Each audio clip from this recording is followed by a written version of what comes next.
Hello दोस्तों, आप सभी का हमारे यूट्यूब चैनल पर हार्दिक स्वागत है। इससे पहले हमने 4 पार्ट में बेसिक मैथ को समाप्त किया था। आज जो हमारा स्टार्ट होने वाला है वो 5वां पार्ट है। आप लोग अगर हमारे यूट्यूब चैनल पर नए हैं तो प्लीज़ चैनल को सब्सक्राइब कर लीजिए, बेल आइकन को प्रेस कर दीजिए ताकि हमारे द्वारा हर एक वीडियो का नोटिफिकेशन आप तक पहुँच सके। हम आपको बता दें कि जब भी हमारा वीडियो देखने बैठिए आप लोग तो पेन कॉपी के साथ ज़रूर बैठा कीजिए ताकि हमारे द्वारा आपको जो भी मतलब प्रश्न समझाया जाए उसका आप नोट्स बना सकें, आप उसे याद कर सकें और अच्छे से आप तैयारी कर सकें। ठीक है, तो आपसे अनुरोध है कि अगर आप हमारे चैनल को सब्सक्राइब नहीं किए हैं तो प्लीज़ पहले चैनल को सब्सक्राइब कर लीजिए। और अगर आप हमारे चैनल का ये पहला वीडियो देख रहे हैं तो इससे पहले पार्ट 1, पार्ट 2, पार्ट 3, पार्ट 4 जो भी वीडियो हमने बनाया है वो जा करके आप देखेंगे तो आपको बहुत बेहतरीन से समझ में आएगा और बेसिक मैथ आपका जो है बहुत स्ट्रांग हो जाएगा। अगर आपको मैथ बिल्कुल नहीं आ रहा है तो कोई घबराने की ज़रूरत नहीं है, आप अच्छे प्लेटफार्म पर आ चुके हैं। यहाँ पर आपको हर एक चीज़ का जो है बेसिक से बेसिक मैथ, जहाँ से कहा जाता है जीरो लेवल से शुरू करके आपको मैथ तैयार कराया जाएगा और आप मैथ में स्ट्रांग हो सकते हैं। ठीक है, तो चलिए स्टार्ट करते हैं। आज के वीडियो में जो हम लेकर आए हैं यहाँ पर अपवर्तक है, अपवर्त है, लासा मासा, इससे संबंधित सारी चीज़ें हम सारे क्वेश्चन कराएंगे और सारा रूप आपको बताएंगे। ठीक है, तो सबसे पहले हम क्या जानते हैं, अपवर्तक क्या होता है, गुणनखंड क्या होता है। ध्यान दीजिएगा, अपवर्तक या गुणनखंड या फैक्टर तीनों एक ही रूप हैं। अपवर्तक को ही गुणनखंड कहा जाता है, इंग्लिश में फैक्टर कहा जाता है। अपवर्त को गुणज कहा जाता है, इंग्लिश में मल्टीपल कहा जाता है। लासा मासा ये बाद में चर्चा करेंगे, पहले इन दोनों टॉपिक पर हम चर्चा करेंगे। ठीक है, तो अगर आप ये हमारा पहला वीडियो देख रहे हैं तो इससे पहले वाला वीडियो जाकर देखेंगे तो बहुत ही मस्त समझ में आएगा। आइए देखते हैं क्या होता है अपवर्तक किसे कहते हैं। ध्यान दीजिएगा बच्चा, अपवर्तक किसे कहते हैं, यदि किसी संख्या में किसी से संख्या से भाग दें। पहले समझिएगा, यहाँ गुणनखंड का तात्पर्य क्या है, यदि किसी संख्या में किसी संख्या से भाग दें तो वह संख्या जिन जिन संख्याओं से विभाजित हो जाती हैं वह सभी संख्याएं क्या कहलाती हैं, गुणनखंड कहलाती हैं, यानी अपवर्तक कहलाती हैं। उस संख्या क्या कहलाती हैं, अपवर्तक कहलाती हैं। जैसे अभी हम आपको समझाएंगे, लेकिन इससे पहले परिभाषा आपको जानना बहुत जरूरी होता है। बच्चा जब परिभाषा दिमाग में रहता है ना तभी हर एक चीज़ क्वेश्चन आप समझ पाते हैं और कन्फ्यूजन नहीं रह जाता है। बाकी कॉन्सेप्ट अगर केवल आप दिमाग में बैठाएंगे तो कंफ्यूजन उत्पन्न कर देता है। तो क्या होता है, यदि हम किसी संख्या में किसी संख्या से भाग देते हैं और वह संख्या जिन जिन संख्याओं से विभाजित हो जाती हैं वह सभी संख्याएं क्या कहलाती हैं, उस संख्या का गुणनखंड कहलाती हैं। उस संख्या का क्या होती हैं, गुणनखंड कहलाती है। तो पहले परिभाषा लिखते हैं, क्या लिखते हैं बच्चा, कि यदि हम किसी संख्या में किसी संख्या से भाग दें, यदि हम किसी संख्या में किसी संख्या से भाग दें, किसी संख्या से भाग दें तो वह संख्या जिन जिन संख्याओं से जिन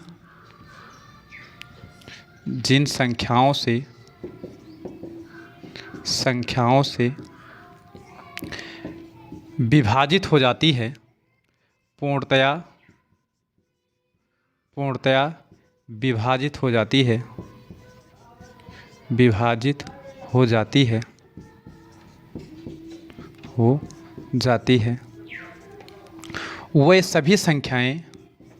वे सभी संख्याएं उस संख्या का अपवर्तक या गुणनखंड कहलाती हैं। उस संख्या का अपवर्तक या गुणनखंड कहलाती हैं। अपवर्तक या गुणनखंड कहलाती हैं। गुणनखंड कहलाती हैं, यानी मल्टीपल कहलाती हैं। अभी हम समझाएंगे मल्टीपल निकालते कैसे, वो भी हम आपको बताएंगे। पहले समझिए परिभाषा क्या होता है, कहलाती हैं।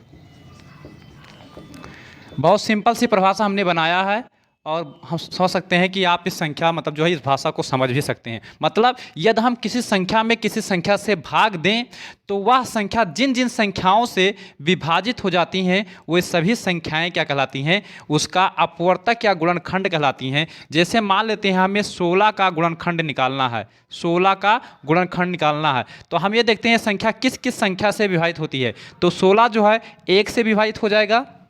दूसरी बात करें तो ये मतलब 2 से विभाजित हो जाएगा, 16 3 से विभाजित नहीं होगा, 4 से विभाजित हो जाएगा, 4 से विभाजित हो जाएगा, 5 से नहीं होगा, 6 से नहीं होगा, 7 से नहीं होगा, 8 से विभाजित हो जाएगा, उसके बाद 9 से नहीं होगा, 10 से नहीं, 11 से नहीं, 12 से नहीं, 13 से नहीं, 14 से नहीं, 15 और 16 से। तो मान सकते हैं यहाँ पर जो हमारा 16 संख्या है, 16 है वो 1 2 4 8 16 से विभाजित हो जाता है। तो 16 के जो गुणनखंड होंगे वो कौन कौन होंगे, 1 गुणनखंड है, 2 गुणनखंड है, 4 है, 8 है और 16 गुणनखंड है। तो ये समझ गए होंगे। देखिए यहाँ पर क्या होता है, हमने परिभाषा में जैसे लिखा सेम वैसे हमने किया, और जो संख्या हमें मिल रही है वो सारी संख्याएं क्या हैं, तो यही संख्या तो हमें मिल रही हैं, इन्हीं संख्याओं से तो विभाजित हो रही हैं।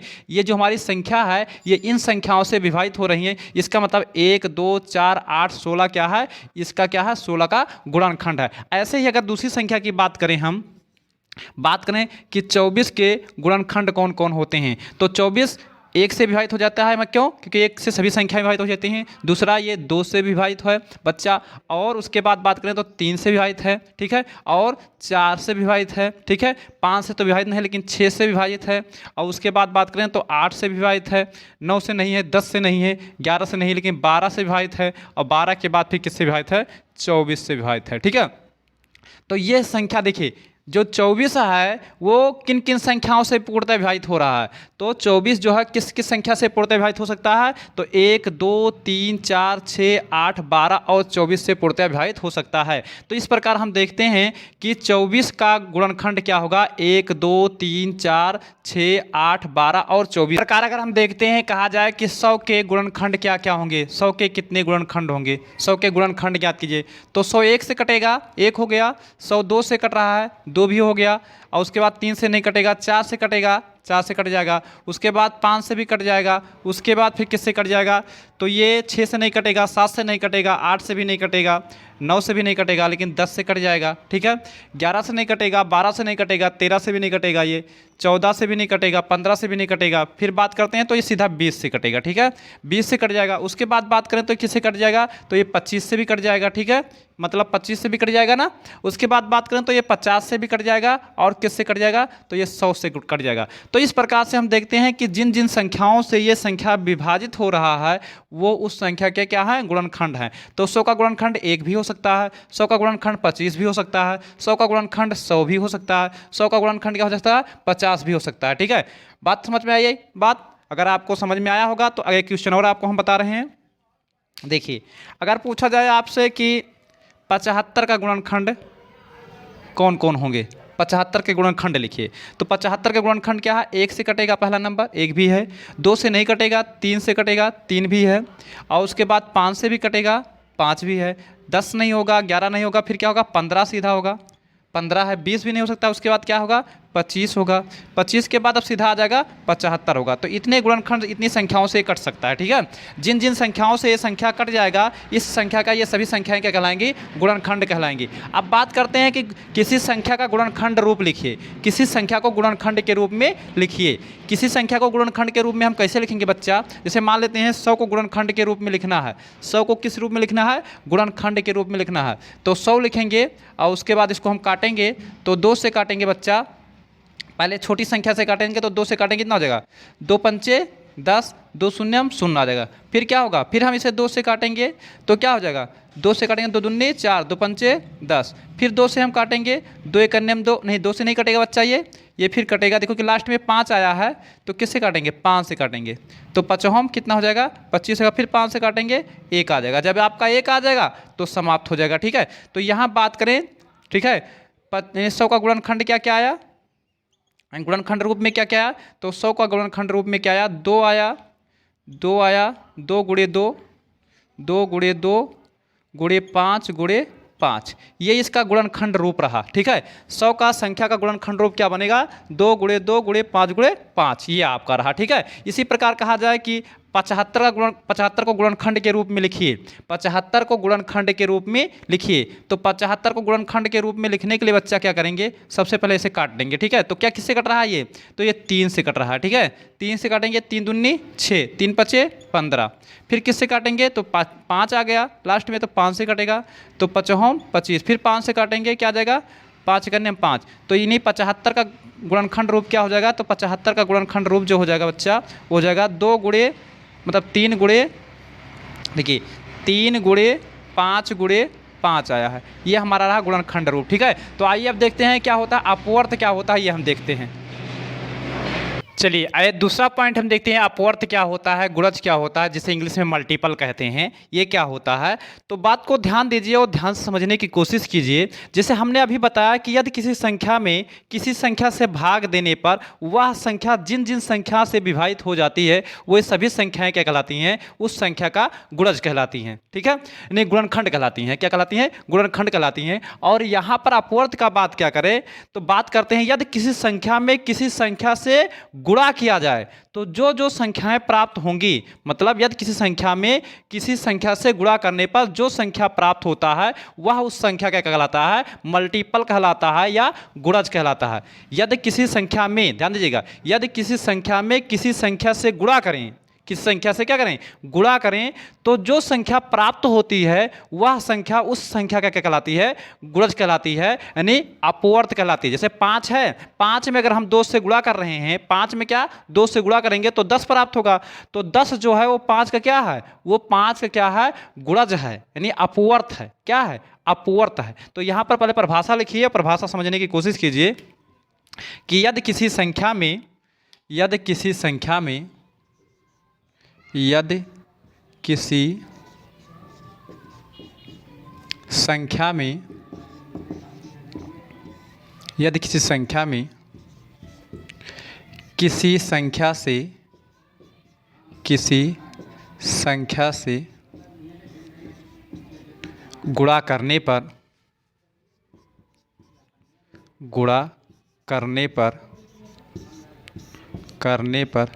जो संख्या प्राप्त होता है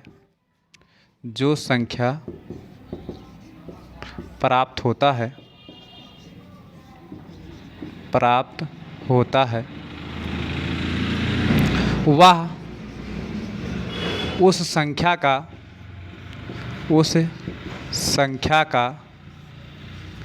अपवर्त कहलाता है, संख्या का अपवर्त कहलाता है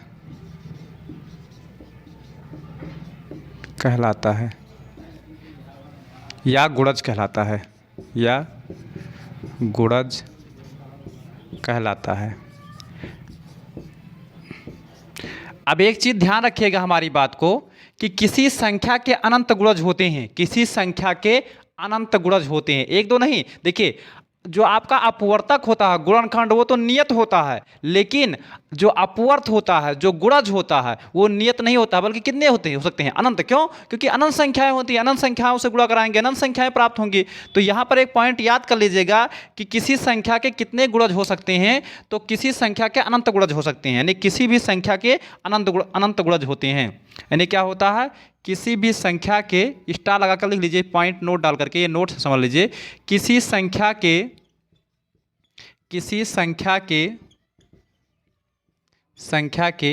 अनंत गुणज होते हैं, गुणज होते हैं। ठीक है, अब जैसे कहा जाए कि 3 का गुणज लिखिए, 3 का क्या, 3 का गुणज क्या होगा ये हमें बताना है। तो 3 का गुणज अगर हमें लिखना है, ठीक है, 3 का गुणज मान लेते हैं हमें ज्ञात करना है, किसका, 3 का गुणज क्या क्या हो सकता है ये हमें बताना है। तो 3 में पहले हम 1 से गुणा करेंगे तो 1 गुणज प्राप्त होगा, 1 होगा, 3 गुणे क्या 3, अब जब 2 से करेंगे तो 6 आ जाएगा, और जब 3 में 3 से करेंगे तो 9 आ जाएगा, और जब 3 में 4 से करेंगे तो 12 आ जाएगा, 15 आ जाएगा, इसी प्रकार 18 आ जाएगा, इसके बाद 21 आ जाएगा, इसके बाद 24 आ गया, ऐसे डाट डाट आता था कितने इनफाइनाइट तक होगा। कितने तक? इनफाइनाइट गुणज प्राप्त हो सकते हैं। बात समझ पाए ना? मतलब इस संख्या में जैसे जैसे आप गुणा करते जाएंगे वैसे वैसे संख्याएं प्राप्त होती जाएंगी। तो मतलब क्या होता है, किसी संख्या के कितने गुणज हो सकते हैं? तो अनंत गुणज हो सकते हैं। जैसे मान लीजिए 6 का गुणज निकालना है, 6 का गुणज ज्ञात कीजिए आपसे कहा जाए, तो 6 के गुणज भी क्या होंगे? अनंत होंगे। क्यों? क्योंकि 6 में अगर 1 से गुणा करेंगे तो पहला नंबर 6 ही गुणज हुआ, दूसरा नंबर 12 हुआ, तीसरा नंबर 18 हुआ, 3 से गुणा करेंगे 18 हो जाएगा, 4 से गुणा करेंगे 24 हो जाएगा, 5 से गुणा करेंगे 30 हो जाएगा, 6 से गुणा करेंगे 36 हो जाएगा, 7 से गुणा करेंगे 42 हो जाएगा। इस प्रकार से गुणा करते चले जाएंगे, कितने गुणज प्राप्त होंगे? तो अनंत गुणज प्राप्त हो सकते हैं। ठीक है, तो आप ये समझ पाए होंगे कि गुणज क्या होता है। ठीक है, गुणज क्या होता है? यदि किसी संख्या में किसी संख्या से गुणा करने पर जो संख्या प्राप्त होती है वो उस संख्या का क्या कहलाती है? गुणज कहलाती है। ठीक है, यदि किसी संख्या में किसी संख्या से गुणा करने पर जो संख्या प्राप्त होती है वह उस संख्या क्या कहलाती है? गुणज कहलाती है। और किसी भी संख्या के अनंत गुणज होते हैं। हमने आपको बताया कि किसी संख्या के कितने अनंत गुणज होते हैं। जैसे कहा जाए कि 15 का, देखिए 15 का गुणज 3 है, तो हाँ 15 का गुणज 3 है। ध्यान समझिएगा, कहा जाए कि 15 का गुणज 3 है तो 15 का गुणज 3 नहीं है। देखिए 15 का गुणज 3 नहीं है। अगर आपसे कहा जाए कि 15 का गुणज 3 है तो 15 का गुणज 3 नहीं है। लेकिन कहा जाए कि 15 का गुणनखंड 3 है तो 15 का गुणनखंड 3 है। दोनों कंडीशन समझ लीजिए। अगर कहा जाए कि 3 का गुणज 15 है तो बिल्कुल सही है। देखिए जैसे क्या है, 15 का, देखिए 15 का गुणनखंड क्या है? 3 है, तो 3 का गुणज क्या होगा? 15 होगा। मतलब गुणज और क्या गुणनखंड एक दूसरे के पहलू हैं। अगर उस संख्या, जो संख्या गुणनखंड बनेगा वो संख्या उस संख्या का क्या होगा? गुणज बन जाएगा। जैसे समझिए ये क्या है, तो ये इस संख्या का क्या है? गुणज है। क्या है? गुणज है। ठीक है, मतलब ये संख्या क्या है? गुणज है। किसका? 3 का। अब बात करें तो ये क्या है? ये गुणनखंड है। क्या है? ये गुणनखंड है। किसका? 15 का। मतलब ये गुणनखंड है 15 का। तो इस प्रकार से आप गुणनखंड और गुणज में अंतर भी बता सकते हैं। मतलब ये गुणज है और ये क्या है? उसका गुणनखंड है। बात समझ आई बात? चलिए देखते हैं लासा मासा क्या होता है, यानी लासापा मासापा एलसीएम एचसीएफ देखते हैं क्या होता है। ठीक है, आइए समझते हैं। पहले क्या समझेंगे? पहले एलसीएम समझेंगे, उसके बाद मासापा समझेंगे। लासापा क्या होता है ये जानते हैं। तो लासापा क्या होता है? वह छोटी से छोटी संख्या जो दी हुई संख्या से विभाजित हो जाए। मतलब वह छोटी से छोटी संख्या जो दी हुई संख्या से विभाजित हो जाए, उस संख्या को, उन संख्याओं का हम क्या कहते हैं? लासा कहते हैं। मतलब पहले परिभाषा लिखते हैं, वह छोटी से छोटी संख्या, वह, बात को समझिएगा, लासा का पहले परिभाषा जानते हैं फिर और नामों से जानते हैं, इसे हम वो समझते हैं। वह छोटी से छोटी संख्या जो दी हुई संख्याओं से, दी हुई सभी संख्याओं से, दी हुई सभी संख्याओं से विभाजित हो जाती है, विभाजित हो जाती हैं, हो जाती हैं, उस संख्या को दी हुई संख्याओं का लासा पा कहते हैं।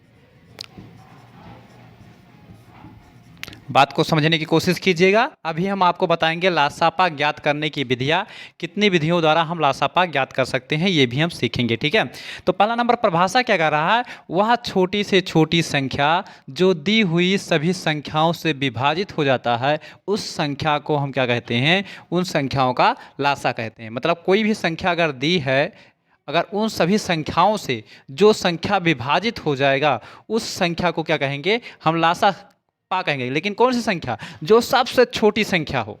ठीक है, जो सबसे छोटी संख्या है उस संख्या से अगर विभाजित हो जा रहा है तो उसे क्या कहेंगे, लासापा। एक चीज़ और याद करिएगा, लासापा का जो फुल फॉर्म होता है लघुत्तम समापवर्तक होता है, इसका अंग्रेजी जो होता है एलसीएम। एलसीएम मतलब lowest common multiply, lowest common multiply होता है, ठीक है। एलसीएम का फुल फॉर्म क्या हो जाएगा, लोएस्ट कॉमन मल्टीप्लाई, तो ये हो जाएगा, ठीक है। चलिए देखते हैं लासापा ज्ञात करने की विधि, यानी लासा, चलिए देखते हैं अगला टॉपिक क्या देखते हैं हम, लासापा ज्ञात करने की विधि, यानी लासा ज्ञात करने की विधि, लासापा ज्ञात करने की विधि। तो देखिए बच्चा, लासापा ज्ञात करने की दो विधियां हैं, मतलब दो विधि है। नंबर 1 गुणनखंड विधि और नंबर 2 विभाजन विधि, ठीक है। नंबर 1 गुणनखंड विधि, गुणनखंड विधि, और नंबर 2 क्या है, विभाजन, विभाजन विधि। नंबर 2 क्या है, विभाजन विधि। तो सबसे पहले हम जानेंगे बच्चा कि गुणनखंड विधि से लासा किस प्रकार हम ज्ञात करते हैं, ये हम जानेंगे, ठीक है। सबसे पहले क्या जानेंगे, गुणनखंड विधि से लासा कैसे हम ज्ञात करेंगे, ठीक है। तो मान लेते हैं हमारे पास बहुत सारी संख्याएं हैं और उन संख्याओं का हमें क्या ज्ञात करना है, लासा ज्ञात करना है। तो पहला सवाल हम देखते हैं क्वेश्चन इस पर, मान लेते हैं छोटी सवाल, मतलब जो संख्या लेते हैं 12, 16 और 24 का अगर हमसे लासा पूछा जा रहा है कि 12, 16 और 24 का लासा क्या होगा, अगर ज्ञात करना है बच्चा, तो सबसे पहले हम क्या करेंगे, और ये हम बताने जा रहे हैं किस विधि से, गुणनखंड विधि से हम बताने जा रहे हैं, ठीक है। तो पहले क्या हम क्या करेंगे, 12 का गुणनखंड निकाल लेंगे, 16 को गुणनखंड के रूप में लिख लेंगे और 24 को गुणनखंड के रूप में लिख लेंगे, ठीक है। तो 12 का अगर हम गुणनखंड करेंगे बच्चा, सबसे पहले क्या काटते हैं, 2 से काटेंगे, 2 छक 12, फिर 2 से काटेंगे 3 आएगा, फिर 2 से काटेंगे, मतलब 3 से कटेगा तो कितना आ जाएगा, 1 आ जाएगा, ठीक है। ये हो गया। ऐसे 16 का अगर हम गुणनखंड करेंगे, ठीक है, तो 2 से काटेंगे तो कितना आ जाएगा, 2 8 16, फिर 2 से कट रहा है तो 2 चौक 8, फिर 2 से करेंगे तो 2 दूनी 4, फिर 2 से कटेंगे कितना आ जाएगा, तो ये आ जाएगा आपका, कितना आ जाएगा, 1 आ जाएगा, ठीक है। ऐसे अगर हम 24 का निकालेंगे बच्चा तो क्या आ जाएगा, देखिए गुणनखंड विधि हम बता रहे हैं आपको, ठीक है। तो 2 से काटेंगे कितना हो जाएगा, 12 हो जाएगा, 2 से काटेंगे कितना हो जाएगा, 6 हो जाएगा, 2 से काटेंगे कितना हो जाएगा, तो 3 हो जाएगा, 2 से फिर काटेंगे तो कितना हो जाएगा, 3 से कटेगा 1 हो जाएगा, ठीक है। तो बात करेंगे इसको गुणनखंड के रूप में, सबसे पहले लिख लेंगे, ठीक है। क्या करेंगे, गुणनखंड के रूप में हम लिख लेंगे। तो गुणनखंड में 12 का गुणनखंड क्या आया बच्चा, तो 2 गुणे 2 गुणे 3, यानी 2 गुणे 2 गुणे 3, ठीक है। ऐसा 16 का गुणनखंड करेंगे तो 16 का गुणनखंड क्या आया है, 2 गुणे 2 गुणे 2 गुणे 2 आया, ठीक है। ऐसे 24 का गुणनखंड की बात करें तो 24 का क्या आएगा, 2 गुणे 2 गुणे मतलब 2 गुणे 3 आया है, ठीक है। अब ध्यान दीजिए, यहाँ से हमें निकालना है मतलब लासा, एलसीएम, एलसीएम मतलब लोएस्ट कॉमन मल्टीप्लाई, ठीक है, या कॉमन मल्टीपल भी कर सकते हैं, ठीक है। तो बात को समझिएगा, यहाँ से क्या हो जाएगा, सबसे पहले हम यहाँ से पेयर बनाएंगे जो सभी में कॉमन होगा, नहीं जो सब में मिल जाएगा, ठीक है। ये गुणनखंड विधि है, एक ये मिल रहा है, दूसरा ये मिल रहा है, ठीक है, पेयर बन रहा है ना। तीसरा क्या है, 2 का पेयर ये बन रहा है, ठीक है, और एक पेयर यहाँ से बन रहा है, मतलब 2 में अगर पेयर बन रहा है तो भी बना लेंगे, ठीक है। जहाँ भी पेयर बनेगा तो सबसे पहले क्या करना है हमें, जिसका पेयर बन रहा है वो लेना, तो 2 1 पर सभी पेयर में से, सभी जोड़े में से क्या करना है, लेना। अगर सब में बन रहा है तो सब में जोड़ा बना लेंगे, अगर 2 में केवल बन रहा है जोड़ा तो उसका भी बना लेंगे, ठीक है, ये ध्यान रखिएगा। अगर सब में जोड़ा बन रहा है तो सब में बना लेंगे। अगर देखिए जैसे इसमें सब में तो 2 नहीं है लेकिन इन दोनों में था तो इन दोनों का जोड़ा बन गया। ऐसे क्या है, 3 इन दोनों में जोड़ा बन रहा है, बाकी सब में थोड़ी ना है 3, ठीक है। तो जिसमें भी रहेगा उसके साथ हम जोड़ा बना लिया करेंगे, ठीक है।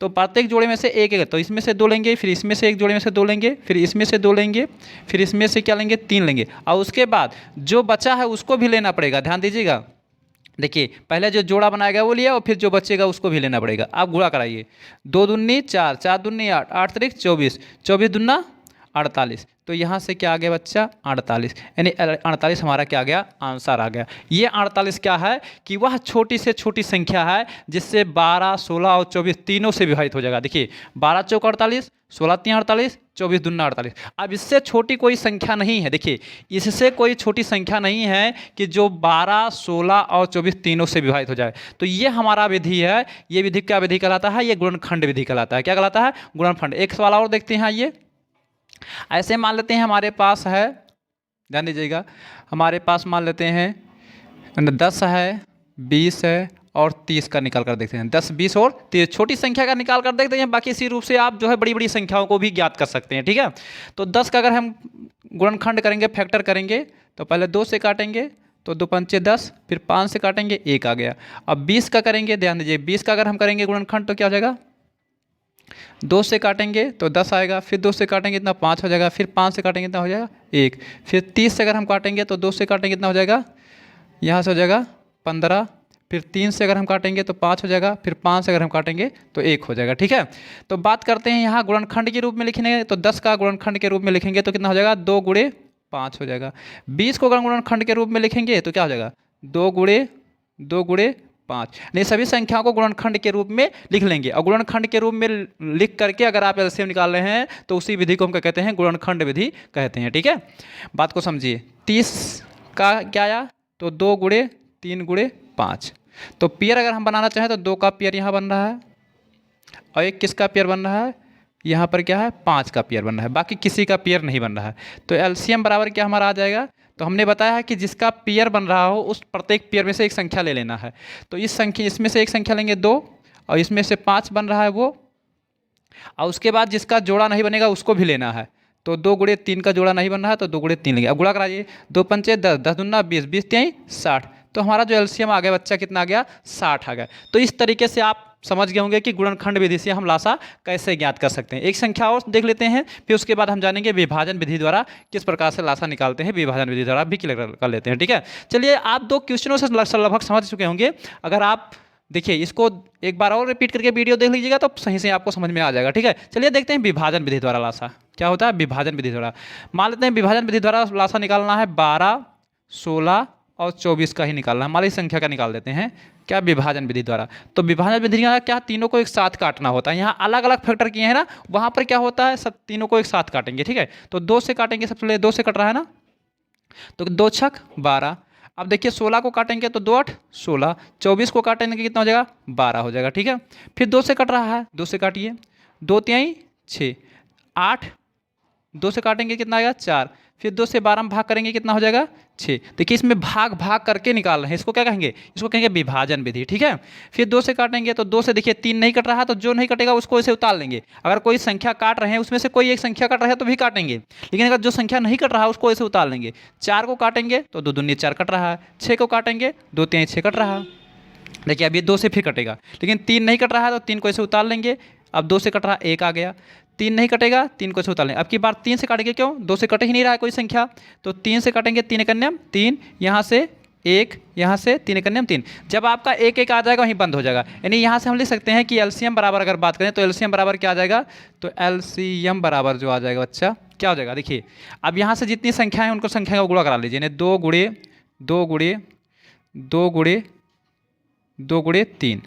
देखिए कितनी बार आया है, 1 2 3 4, 1 2 3 4, और गुणे कितना आया है, 3 आया, ठीक है। तो 2 दूनी 4 दूनी 8 दूनी 16, 16 तियाँ 48। देखिए 48 इसमें भी आंसर आया और 48 इसमें भी आया। इस प्रकार से हम क्या देख रहे हैं कि ये जो विधि है ये हमारा कौन सा विधि कहलाता है, विभाजन विधि या विभाजित विधि भी कह सकते हैं, ठीक है। और ये कौन सा विधि है, ये गुणनखंड विधि है, या इसे भाग विधि भी कहते हैं। क्या कहते हैं, भाग विधि, यह गुणनखंड विधि है और इसको कह सकते हैं भाग विधि। क्या होता है, भाग विधि कह सकते हैं, ठीक है। भाग विधि द्वारा भी विभाजन विधि कह सकते हैं, चाहे भाग विधि कह सकते हैं, ठीक, दोनों विधि से सही है, ठीक है। चलिए एक सवाल और देखते हैं, इसको मिटा करके थोड़ा सा, चलिए इसको मिटा देते हैं। आप लोग नोट बनाते हुए चलिएगा। उसके बाद अभी हम पढ़ेंगे हाईएस्ट कॉमन मल्टीप्लाई, ठीक है, और फिर उसके बाद अभी हम फार्मूला कुछ देखेंगे, ठीक है। चलिए देखते हैं, एक क्वेश्चन हमारे पास और है, मान लेते हैं 20 है, 25 है और मान लेते हैं 30 का हमें एलसीएम निकालना है। 20 25 और 30 का निकालना है। तो क्या करेंगे, सबसे पहले खींच लेंगे और हम क्या करेंगे, एक साथ काटेंगे। तो देखिए 2 से कट रहा है संख्या ना, 2 से अगर कट रहा है तो 2 से कटें, 2 2 हम 20। देखिए 25 नहीं कट रहा है ना, तो 25 नहीं कट रहा है, हमने बताया जो संख्या नहीं कटेगा उस संख्या को से उतार लेना है। फिर 30 कटेगा 15 आ जाएगा। फिर 2 से कट रहा है ना, 2 पंचे 10, देखिए 25 नहीं कट रहा है तो 25 से रहेगा, 15 नहीं कट रहा है इसलिए। अब देखिए 2 से कोई भी संख्या नहीं कट रहा है, तो जब कोई भी संख्या नहीं कटेगा तब किसी संख्या से नहीं काटेंगे, ठीक है। अब किससे कट रहा है, तो 3 से कट रहा है। देखिए तो 5 नहीं कट रहा है, ऐसे उतार लेंगे, 25 नहीं कट रहा है, ऐसे उतार लेंगे, ये 3 से 5 कट रहा है, ठीक है। अब 3 से भी कोई संख्या नहीं कटेगा, अब सीधा नंबर लगाएंगे 5 से, तो 5 से 5 करने हम 5, 5 होम 25, 5 करने हम 5, फिर 5 से काट दीजिए, फिर 5 से कट रहा है, एक एक एक आ गया ना। इस प्रकार से हमारा लासा क्या है, तो लासा बराबर आ गया बच्चा, लासा कह सकते हैं या एलसीएम कह सकते हैं। लासा पा बराबर कितना आ गया, देखिए 2 गुणे 3 गुणे 5 गुणे 5, तो 2 दूनी 4, 4 3 12, 12 पंचे 60, 60 पंचे 300, यानी कितना आ जाएगा लासा बच्चा, तो लासा आ जाएगा 300। अब ये 300 ऐसी छोटी संख्या है जो इससे भी विभाजित हो जाएगा, इससे भी विभाजित हो जाएगा और इससे भी विभाजित हो जाएगा, ठीक है। तो इस प्रकार हम जान पाए मतलब जो है लासा पा क्या होता है। अब आइए देखते हैं मासा पा क्या होता है, और उसके बाद लासा पा और मासा पा का जो है हम संबंध देखेंगे कि लासा पा और मासा पा का संबंध क्या होता है, वो सारी चीज़ें हम जानने का प्रयास करेंगे, ठीक है। चलिए देखते हैं मासापा क्या होता है। तो मासापा का जो फुल फॉर्म होता है वो महत्तम समापवर्तक होता है, ठीक है। मासापा का फुल फॉर्म क्या होता है, महत्तम समापवर्तक होता है।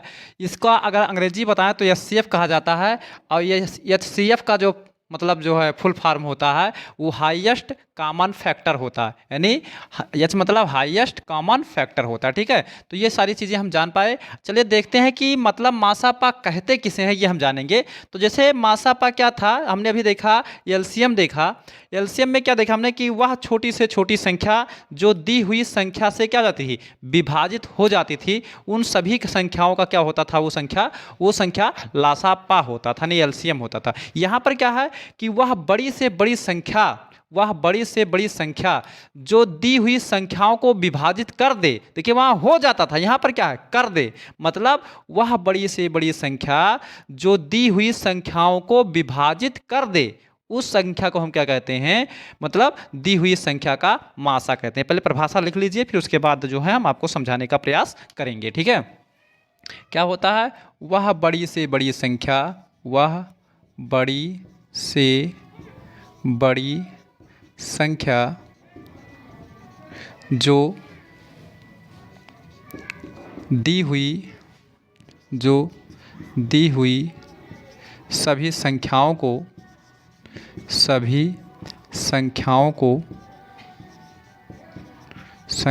को पूर्णतया विभाजित कर दे, पूर्णतया विभाजित कर दे, पूर्णतया विभाजित कर दे, विभाजित कर दे, कर दे, कर दे, कर दे, तो वह संख्या दी हुई संख्या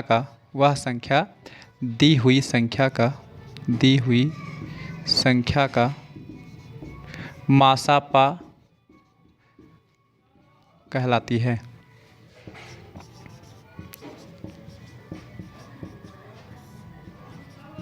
ठीक है, मतलब वह बड़ी से बड़ी संख्या जो दी हुई संख्याओं को पूर्णतया विभाजित कर दे। जैसे बात करें, कहा जाए कि 2 4, जैसे कहा जाए 6 8 10, 6 8 10 का मासा क्या है, तो वह बड़ी से बड़ी संख्या ढूंढिए जो इसको भी विभाजित कर दे, इसको विभाजित कर दे इससे। तो बात करते हैं क्या है 2, तो 2 से 6 विभाजित हो रहा है, 8 भी हो रहा है और 10 हो रहा है, तो इसका और इसका किसे 2 से ही तो विभाजित हो रहा है, अतः मासा क्या होगा, तो मासा बच्चा होगा क्या हो जाएगा 2।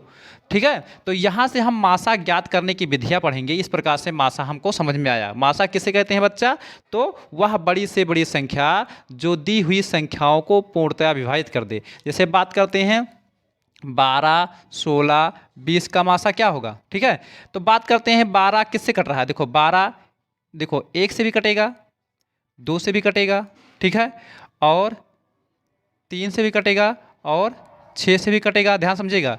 मतलब 12 हमारा जो है 1 से भी कटेगा, 2 से भी कटेगा, 3 से भी। अभी ज्ञात देखो, मासापा कैसे ज्ञात करते हैं वो अलग बात है, लेकिन होता क्या है ये पहले हम फील करा रहे हैं, ठीक है। तो जो हमारा 12 है वो 1 से भी कट रहा है, 2 से भी कट रहा है, 3 से भी कट रहा है, 6 से कट रहा है और 12 से कट रहा है, ठीक है। अब बात करते हैं 16 की, तो 16 किससे कट रहा है? तो 16 जो कट रहा है बच्चा, वो 1 से भी कट रहा है, 2 से भी कट रहा है, 3 से भी कट रहा है और मतलब 4 से भी कट रहा है। ये भी 4 से कट रहा था, मतलब एक संख्या और है, 4 से भी कट रहा है और उसके बाद 8 से भी कट रहा है और 16 से कट रहा है। बात करते हैं 20 की, तो 20 किससे कट रहा है?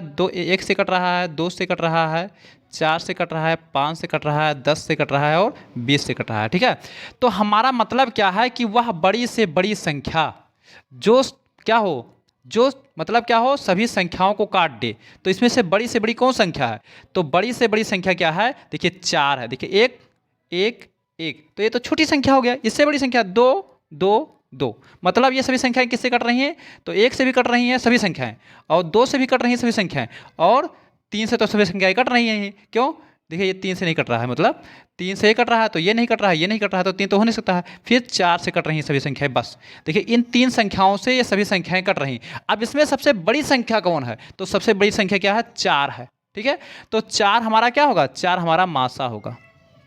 हमने क्या लिखा परिभाषा में? वह सबसे बड़ी से बड़ी संख्या जो उन सभी संख्याओं को पूर्णतया क्या कर दे? विभाजित कर दे, उस संख्या को हम क्या कहते हैं? मासापा कहते हैं, ठीक है। तो इसमें बड़ी से बड़ी संख्या जो सभी संख्याओं को क्या कर रहा है? विभाजित कर रहा है, ठीक है।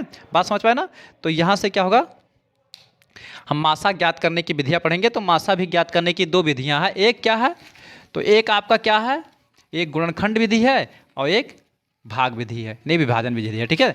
तो पहले हम देखेंगे मासा ज्ञात करने की विधियाँ, यानी मासा पा यानी HCF ज्ञात करने की विधि, ज्ञात करने की विधि। तो कितनी विधि है बच्चा? तो 2 विधि है। पहला विधि हम आपको बताने जा रहे हैं। पहला विधि क्या है? गुणनखंड विधि, गुणनखंड विधि। दूसरा जो है बच्चा वो भाग विधि है, भाग विधि। तो पहले हम देखेंगे गुणनखंड विधि, फिर देखेंगे भाग विधि, ठीक है। तो जैसे मान लेते हैं हमें ज्ञात करना है, गुणनखंड विधि देखने जा रहे हैं, ठीक है। तो मान लेते हैं हमको ज्ञात करना है, यहाँ से देख रहे हैं मान लेते हैं 12 16 और 24, 12 16 और 24 का हमें क्या निकालना है? मान लेते हैं मासा निकालना है, ठीक है। एक सवाल हम बताएंगे, उसके बाद आप जो है पूर्णतः समझ जाएंगे। तो मान लेते हैं 12 का निकालना है, तो 12 से पहले काटेंगे, 12 का पहले गुणनखंड ज्ञात करेंगे, क्योंकि गुणनखंड विधि है तो गुणनखंड ज्ञात करना पड़ेगा। तो 2 से काटेंगे 6 आ जाएगा, 2 से काटेंगे 3 आ जाएगा, 3 से काटेंगे 1 आ जाएगा, ठीक है। ये हो गया। ऐसे 16 को गुणनखंड के रूप में लिखेंगे तो क्या हो जाएगा? 2 से काटेंगे 8 आएगा, 2 से काटेंगे 4 आएगा, 2 से काटेंगे 2 आ जाएगा, 2 से काटेंगे 1 आ जाएगा। ऐसे 24 को अगर हम काटेंगे तो 2 से काटेंगे 12 आ जाएगा, 2 से काटेंगे 6 आ जाएगा, 2 से काटेंगे 3 आ जाएगा, 3 से काटेंगे 1 आ जाएगा। इस प्रकार हमने क्या देखा? 12 का गुणनखंड क्या मिला? 2 गुणे 2 गुणे 3, और 16 का गुणनखंड क्या मिला? 2 गुणे 2 गुणे 2 गुणे 2, और 24 का गुणनखंड क्या मिला? तो 2 गुणे 2 गुणे 2 गुणे 3, ठीक है। अब बात करते हैं कि यहाँ हमें क्या लेना है? कॉमन करना है। तो कॉमन हमें उससे करना है जिसमें तीनों में जो चीज़ कॉमन हो उसी का जोड़ा बनाना है। सभी संख्याओं में जो कॉमन होगा वही लेना है। तो देखिए 2 यहाँ सब में है तो इसका जोड़ा बना लेंगे, और यहाँ पर भी 2 सब में है उसका जोड़ा बना लेंगे। अब बात करते हैं 3, तो 3 इसमें तो है लेकिन इसमें नहीं है तो छोड़ देंगे। अब इसमें 2 है, इसमें तो इसमें नहीं है, इसका मतलब क्या है? 2 जोड़ा परफेक्ट बन रहा है, तो ठीक है। तो जो जोड़ा बनेगा उसी में से एक संख्या ले लेंगे, यानी HCF बराबर क्या आ जाएगा? 2 इसमें से लेंगे 2 हो गया, और इसमें से क्या होगा? 2, यानी जो इसका जोड़ा बनेगा वही संख्या लेंगे, बाकी संख्याओं को हम छोड़ देंगे। तो 2 दूनी 4, यानी HCF बराबर कितना आ जाएगा? 4 आ जाएगा। ये हमारा रहा गुणनखंड विधि ज्ञात करने का, HCF ज्ञात करने की विधि रहा। एक सवाल और देखते हैं। मान लेते निकालना है 15 25 और 30 का निकालना है, 15 25 और 30 का निकालना है। तो 15 का हम गुणनखंड करेंगे तो 3 से कटेगा, 3 पचे 15, 5 से काटेंगे तो 5 कन्ने 5। ऐसे 25 का जब आप करेंगे तो 5 से काटेंगे, कितना है? 25, फिर 5 से काटेंगे, 5 कन्ने 5। ऐसे 30 का अगर हम करेंगे तो 2 से काटेंगे कितना आएगा 15, 3 से काटेंगे कितना जाएगा 5, फिर 5 से काटेंगे 1 बचेगा। ठीक है, तो गुणनखंड के रूप में लिखिए पहले 15 का क्या गुणनखंड आएगा बच्चा 3 गुणे 5। ऐसे आप बड़ी से बड़ी संख्याओं का मासा ज्ञात कर सकते हैं, कोई दिक्कत आने वाला नहीं है। ऐसे 25 का अगर आप ज्ञात करेंगे तो कितना आ जाएगा 5 गुणे 5 हो जाएगा। ऐसे आप 30 का अगर गुणनखंड के रूप में लिखेंगे तो कितना हो जाएगा 2 गुणे 3 गुणे 5। ठीक है, अब जोड़ा बनाइए तो देखिए 3 का जोड़ा तो बनेगा नहीं, 5 का बन रहा है। देखिए पीछे से 5 का जोड़ा बन रहा है।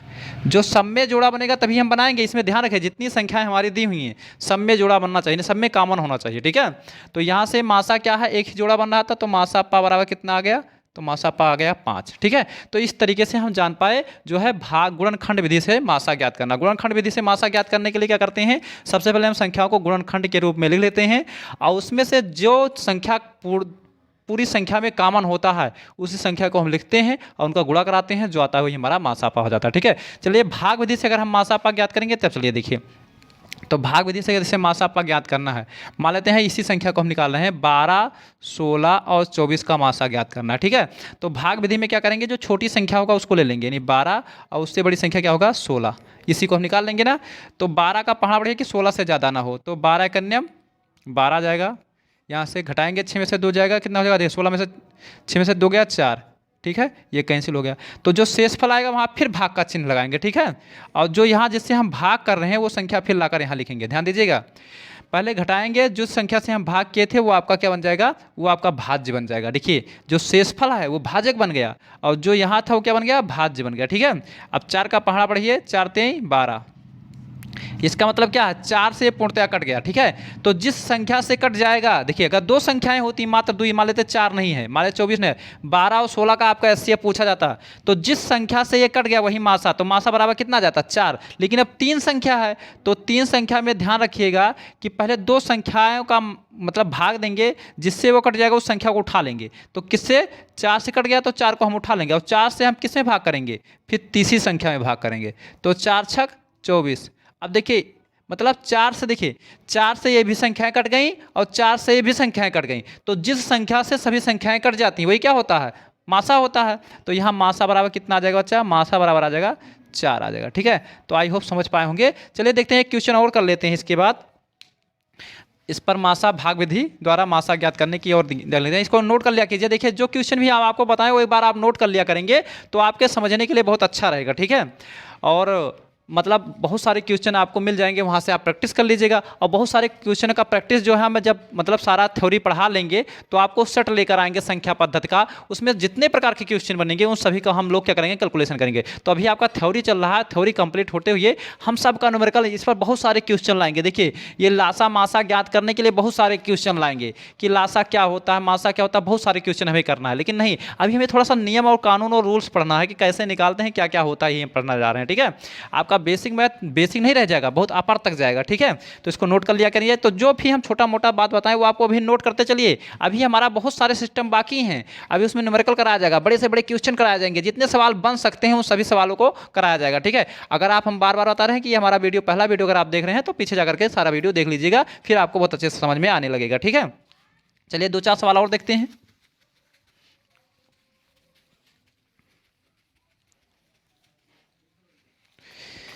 चलिए मान लेते हैं 2 संख्याएं हैं, मान लेते हैं मतलब 25 और 45 का, 25 और 45 का हमें निकालना है। तो क्या करेंगे, 25 से 45 में भाग करेंगे, तो 25 से कन्यम 25 जाएगा, 5 में से 5 गया 0, 4 में से 2 गया 2, फिर भाग करेंगे, भाग का चिन्ह लगाएंगे जो शेष फल, और जो ये क्या बन जाता है यहाँ चला जाता है, फिर 20 से कन्यम 20, फिर घटाएंगे, 25 में से 20 जाएगा, 5 बचेगा, फिर जो ये भाग है यहाँ पर आ जाएगा, जब तक कटेगा नहीं तब तक यही प्रक्रिया चलता रहेगा। अब 5 कन्यम, देखिए 5 चौक 20, यानी यहाँ किससे कट गया, तो लास्ट में किससे कट रहा है 5 से, तो मासा बराबर कितना आ जाएगा बच्चा, मासा बराबर क्या हो जाएगा 5 हो जाएगा, यानी एचसीएफ बराबर कितना हो जाएगा 5। चलिए 3 संख्या का ठो देख लेते हैं, मान लेते हैं ज्ञात करना है 30, 40 और 50 का ज्ञात करना है, 30, 40 और 50। ठीक है, इसका हम निकालते हैं। तो पहले 2 संख्या को उठा लेंगे, मतलब 30 से हम क्या करेंगे, भाग करेंगे, किस में करेंगे 40 में भाग करेंगे। ठीक है, तो 30 से कन्या 30, कितना आया 10 आया, उतार लेंगे 30 हो गया, देखिए 10 3 30, तो ये कैंसिल हो गया, तो 10 से कट गया। अब जिस संख्या से कट जाता है उसको तीसरी संख्या में भाग करते हैं, यानी पुनः क्या करने पर 10 भागे 50, तो देखिए एक कई बार में कट रहा है, 10 बचे 50, कैंसिल हो गया। किस संख्या से कटा? तो मतलब क्या होगा, मासा बराबर कितना आ जाएगा, मासा पा बराबर 10 आ जाएगा। तो इस तरीके से आप लासा मासा देखिए, इस तरीके से आप अपवर्त को पूर्ण समझ पाए, ठीक है, अपवर्तक समझ पाए, अपवर्त समझ पाए, एलसीएम समझ पाए और एचसीएफ समझ पाए, ठीक है। तो सारे कंडीशन हमारे यहाँ जितने भी विधि थे वो हमने बताकर समाप्त किए, ठीक है। अगली वीडियो में जो हम देखेंगे लासा और मासा पर दी हुई सभी संख्याओं का हम रूप देखेंगे, सवाल देखेंगे कि कितने टाइप से क्वेश्चन बन सकते हैं, मतलब लासा और मासा से संबंधित कितने प्रकार के क्वेश्चन बन सकते हैं उनको हम पढ़ेंगे। यहाँ तो हम केवल उनका बेस पढ़े, ठीक है। अगली वीडियो में जो हम आपको पढ़ाएंगे लासा और मासा के जितने भी रूप के सवाल बन सकते हैं उन सभी को हम पढ़ाएंगे, ठीक है। तो अगर वीडियो अच्छा लगा हो तो हमारे चैनल को सब्सक्राइब कर लीजिए, बेल आइकन को प्रेस कर लीजिए तथा वीडियो को ज़्यादा से ज़्यादा शेयर कीजिए और उन सभी बच्चों के पास पहुंचाइए जिसके आजकल बहुत ही ज़रूरत है, वो कोचिंग नहीं कर पाते हैं, बहुत सारी कमियां हो जाती हैं, देहात क्षेत्र से बिलोंग करते हैं, गांव से बिलोंग करते हैं, जहां से वो अच्छी तैयारी नहीं कर सकते हैं और उनका मैथ बहुत वीक हो चुका है, ठीक है। तो आप लोग आशा करते हैं कि वीडियो अच्छा लगा हो तो लाइक कीजिए, बेल आइकन को प्रेस कर दीजिए और हमने कहा वीडियो को ज़्यादा से ज़्यादा शेयर कर दीजिए और चैनल को सब्सक्राइब भी कर लीजिए ताकि हमारे द्वारा हर एक वीडियो का नोटिफिकेशन आप तक पहुँच सके। फिर मिलते हैं हम अगली वीडियो में, तब तक के लिए धन्यवाद।